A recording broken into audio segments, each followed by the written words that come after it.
Le 20 décembre dernier, le corps décapité d'un jeune homme d'un village du gouvernorat de Kasserine a été découvert par sa famille à Jebel Saloum. Le berger de 32 ans a été décapité par des membres de la branche tunisienne du groupe terroriste Al-Qaïda au Maghreb islamique, connu sous le nom de Ogba ibn Nafa. 3 officiers de sécurité sont également morts dans un accident de la route distincte en accompagnant le ministre de l'Intérieur à Kasserine. Le président Kais Saied a rendu hommage aux victimes. Nous ne les oublierons jamais. Nous n'oublierons jamais les héros de la Tunisie.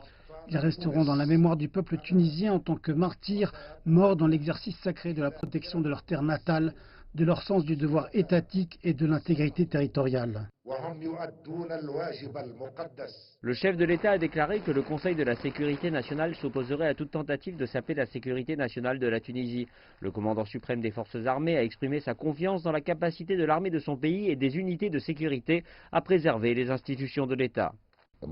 La Tunisie vit actuellement l'une de ses périodes les plus critiques, le danger venant de l'intérieur comme de l'extérieur. Les forces de sécurité et l'armée sont prêtes à affronter tout danger terroriste et tentative de déstabilisation. La commission de défense et de sécurité du Parlement a approuvé les nouvelles mesures sécuritaires de même que l'extension de l'état d'urgence. Les experts s'inquiètent que le soulèvement en Libye ne pose une menace directe à la sécurité de la Tunisie. Le président a signé l'ordre de prolonger l'état d'urgence car la commission nationale de sécurité estime que la situation est critique, en particulier avec l'instabilité, la tension et les conflits armés en Libye. L'état d'urgence est nécessaire.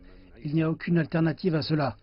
Il octroie au gouvernement la protection légale afin de maintenir l'ordre et de contrer la menace terroriste permanente.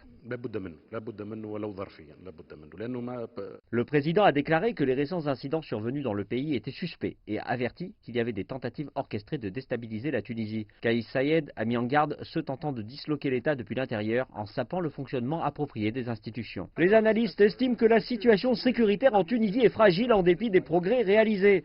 L'état d'urgence a été pour la première fois déclaré en novembre 2015 à la suite d'une attaque terroriste menée contre un bus de la garde présidentielle.